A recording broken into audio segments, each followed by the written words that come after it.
Oh, we're going live. How exciting. Hot dog. All right. And I sent her.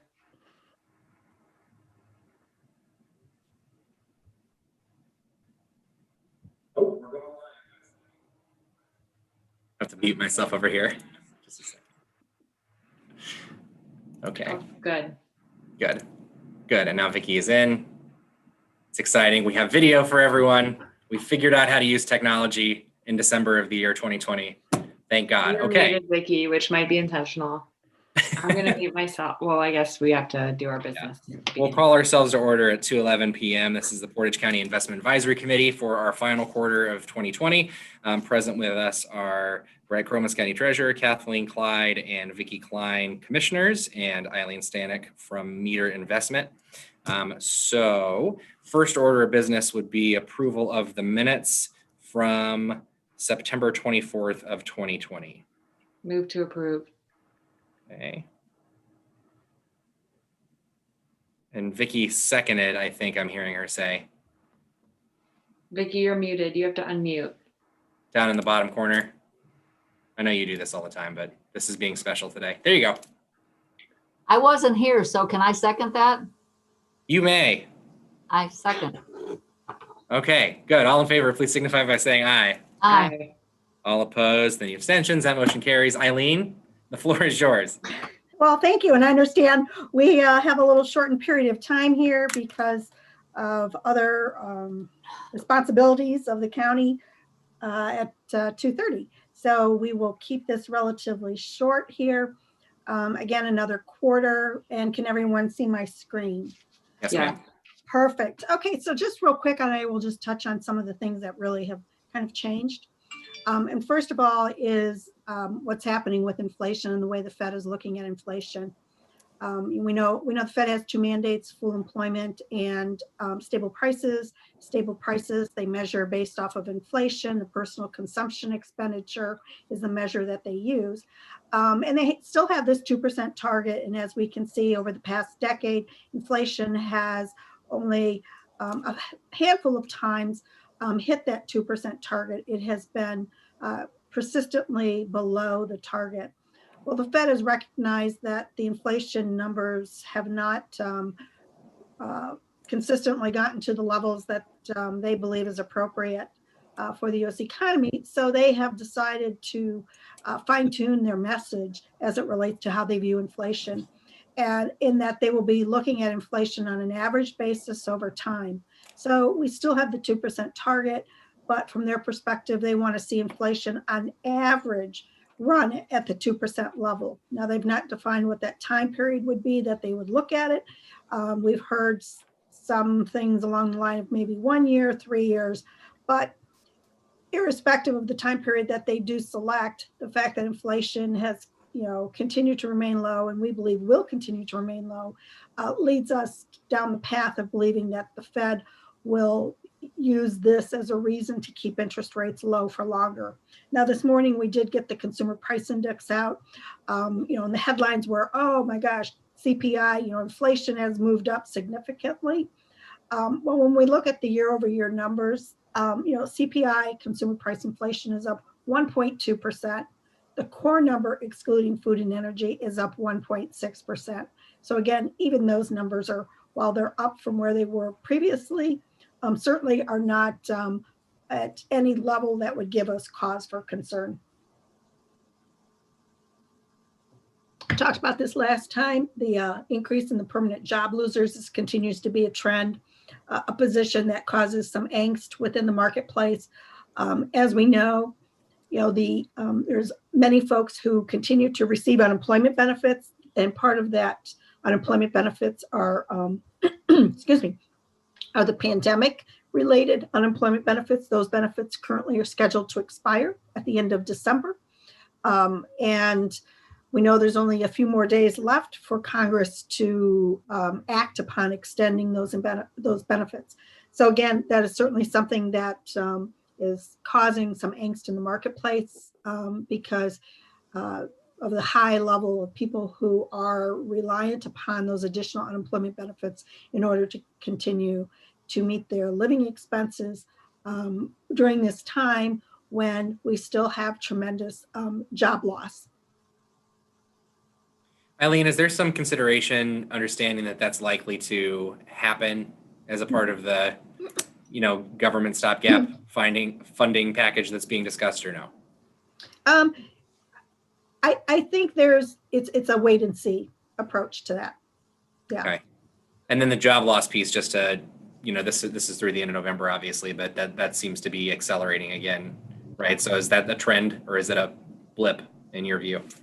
We believe it's a trend. And the reason why we believe it's a trend is because we have seen significant number of businesses, particularly in the small business arena, close because they just can't go through having a lockdown, reopen, and a lockdown again. We've seen that even in the restaurant industry as well. And of course, when we look at travel and leisure, all those other categories, again, it's very difficult for firms to stay in business, even with government support, if they don't know or can't plan on when they can reopen and stay open. So I think that's a factor that's coming into play as well. Sure.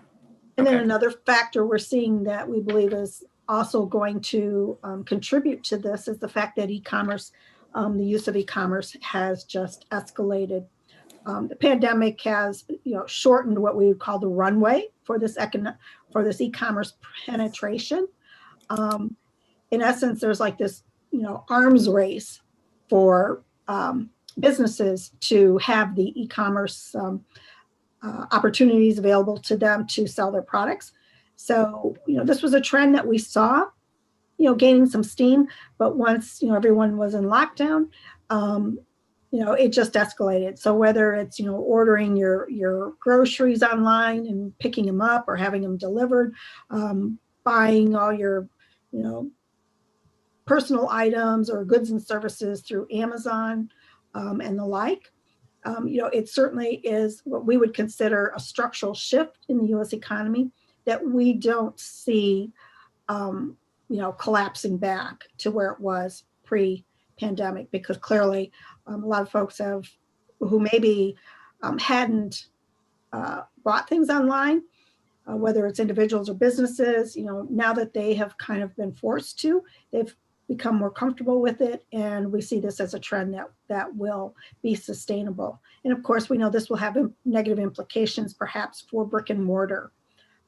retail or brick and mortar businesses, any business that does not have the ability have an online presence, which of course is though driving technology as companies are scrambling to develop or implement those online presences as well. And that of course is contributing to what we see somewhat in the stock market with the technology stocks. Federal Reserve back in September came out with their forecast, their most recent quarterly forecast. This is where they believe the overnight Fed funds rate would be appropriate over time. And at the time, of course, their projection is basically that rates would remain unchanged through 2023. So a lot is going to depend, of course, as we know, on the efficacy of the vaccine, the extent to which it's administered and taken, and then to the extent that people and businesses are able to return back to normal, which will be, we believe, a normal that's different than what normal was previously. However, additionally, we believe the Fed very much has a bias to keep rates low here in the short end. And a bias for a couple of reasons. They don't want to be the folks that take the punch bowl away from the party and take what is a fragile recovery, raise interest rates, and push things back. Additionally, of course, the Fed has had embarked on quantitative easing. Their balance sheet has just exploded again. It's at historical levels. And as we recall, they utilized that tool to address the housing crisis. And when they started to felt that the U.S. economy was at a position where they could start to raise interest rates, one of the first steps they did was start to unwind the quantitative easing. So we would certainly look for signs that they would, number one, either slow down the program and then actually start to not continue to buy assets in the marketplace like they have. So we think there'll be some lead time and some factors that we can watch to give us an idea of, even if the forecast remains the same, just to give us an idea of really how this could start to unwind again. But we clearly think, though, the bias is for the Fed to keep rates low. It's going to take some Great time. if you're borrowing, not great if you're invested in fixed income assets like we are. Right. Right. Exactly. Yeah. Unfortunately, but true. And this is reflective, of course, in the yield curve. So when we look at, the treasury rates, and the blue line is November 2020, short-term rates are very low. We do have a steepness in the curve, which is a positive sign, meaning that the market is pricing in that we will eventually get back to normal. So from an investment standpoint, yes, the short end is gruesome. The medium-term sectors that we can invest in, while they're ugly, since the curve is not flat, there are opportunities there that we feel warrant taking advantage of. And of course, much longer term, rates are almost back to where they were pre-pandemic. We've had the 10-year, which is kind of a benchmark, particularly for things like mortgage rates, start to approach again 1%. It's currently at 0.92%, up from its low in August. It was at 0.5. But as we know, when rates like the 10-year Treasury start to go up, that then can translate into increases in mortgage rates. And the mortgage market has been really a bright spot throughout all of this, because with interest rates having been so low, it's provided many opportunities for folks to either refinance their mortgages, or for those folks who made the decision to, relocate or change or buy a new house or something. It did provide them with those opportunities. One of the things we talked about last time that I wanted to touch on this time was the idea of the domestic autos. So as we know, our preference is, to support, we understand it's the county's preference to support U.S.-based our industries. However, we know that the auto industry is a global industry. And so consequently, this kind of takes us back to looking at, really just this universe of what makes up the global auto industry. And looking at their credit ratings, because as we know, in order to invest in either corporate bonds or commercial paper, the issuers, the securities, have to meet certain rating criteria. And so as we can see, those folks that we think of as domestic, do not meet the rating criteria that are permissible for under Ohio law. So as much as we would love to be able to purchase, the commercial paper or corporate bonds of Ford or General Motors, we would not be in compliance with state law if we did so. Yeah, they've got to be A-rated. Can they be as low as A2 or 3, or is it just A? Just A. So any of you, okay, good, thank you. Yeah, just A. And so the number, the numbers after the A's kind of give a degree of where they are in the A rating. With if it's an A1, it's a higher rated than an A3. Now, granted, some of these issuers, even that do meet the investment grade rating, may not necessarily issue in our market. So may not have a U.S. based subsidiary that operates in the U.S. that issues paper in our market. But two that do are Toyota and Honda.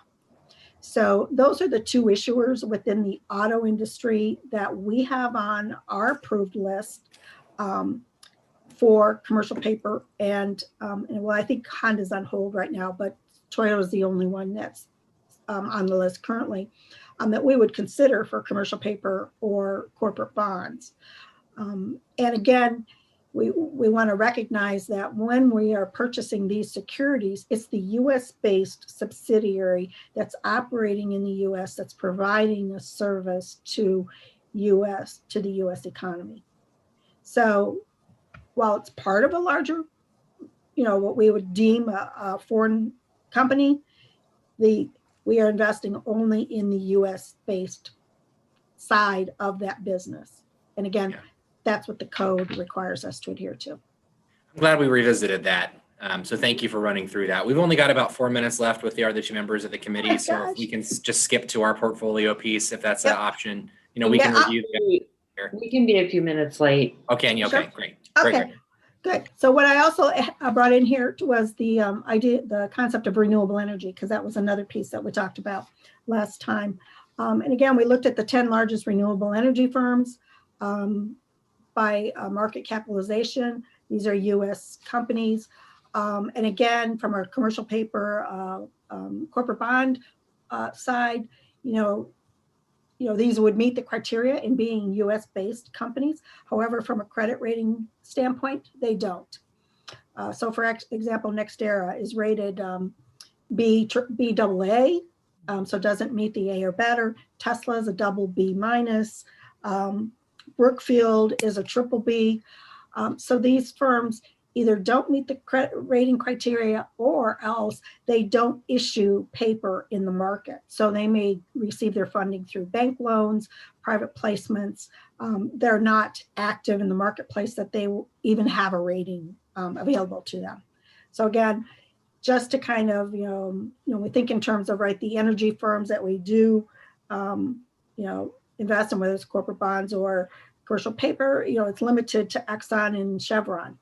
Both of them, right, are the large integrated energy companies.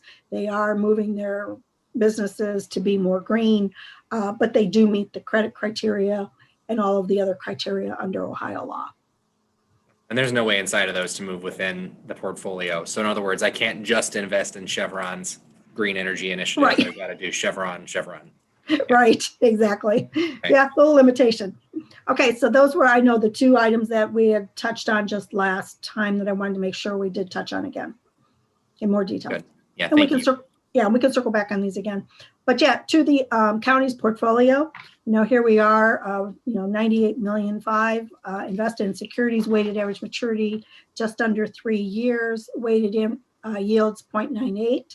So we dropped a little bit below 1%. And of course, that's a function of, as we're reinvesting these dollars, we're in a market where rates are low. We said that the 5-year is at a 0.4 thereabouts. That the highest that we're seeing in the 5-year area is like a 0.6. So as we're reinvesting, it's going to be, we're going to see that overall yield drop a bit. Asset allocation, we're active in all of the options that the county has available to them, including municipal bonds, notes and bonds.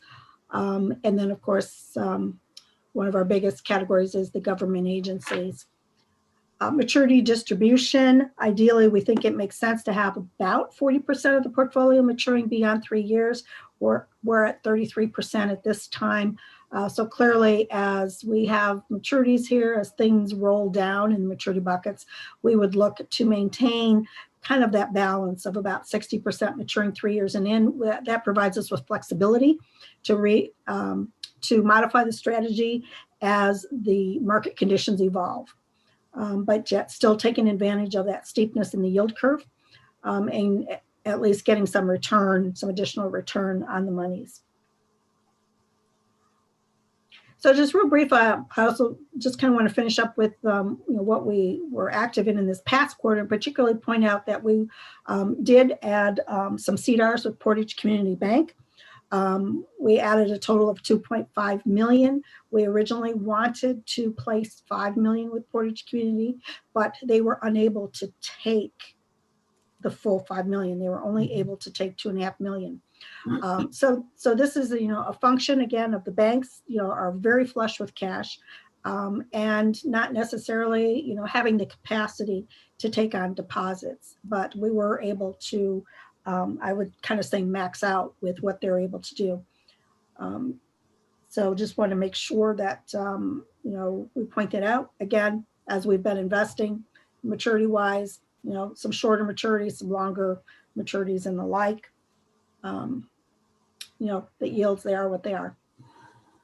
Okay. That's about as kindly as you could put that, I think. They are what they are.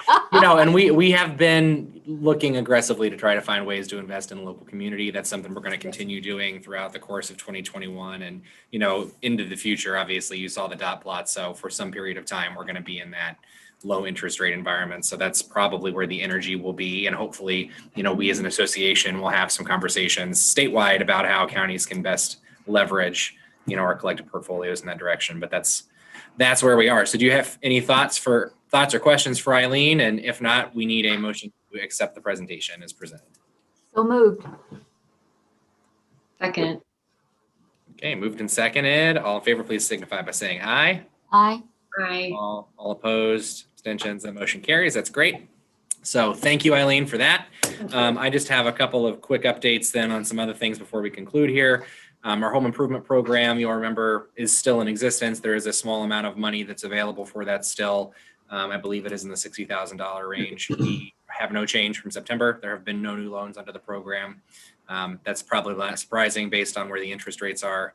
There's just not a lot of flex there from the banking perspective, and people can get money relatively simply without engaging in that program. But it's still there, so we still got it available. Another thing that I just wanted to sort of flag for you in addition for next year, things we're considering. 3+1 has been partnering with the county commissioners, the National Association of Counties, to try to do more of a push on their work on revenue forecasting and right-sizing investments and whatnot. So that's a conversation we're going to keep having with them.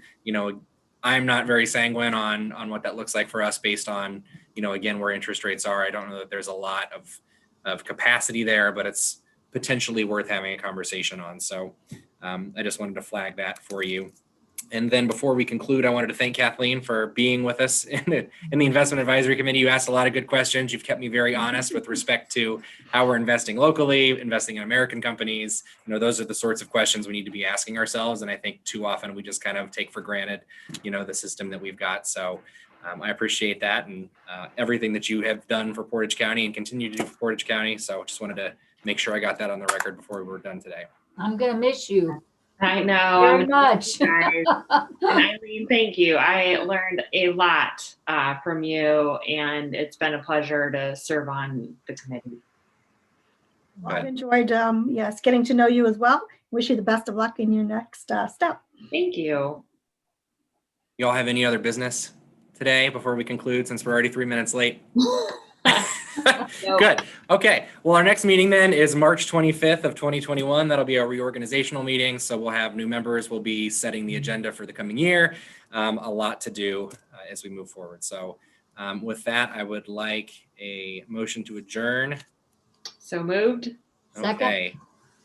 And without objection, we are adjourned. So thank you all very much. Appreciate Thank your you, time. Jared. Thank you, And Eileen. we'll talk to you later.